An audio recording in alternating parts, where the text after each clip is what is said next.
Мы самые искренние.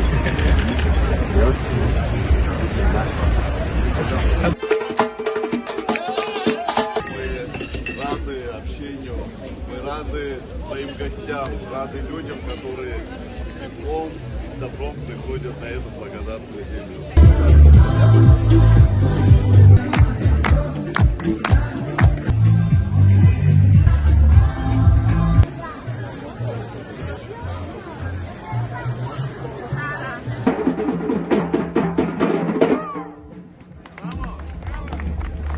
Сегодня наши нордисты принимают участие в Кубке России в Подмосковье. Рассказывали об особенностях продуктов Абхазии. А сегодня такая небольшая демонстрация произойдет.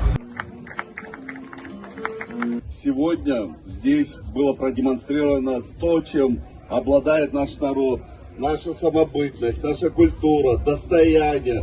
И все это, безусловно, хранителем всего этого являются люди. Каждый вложил свою душу.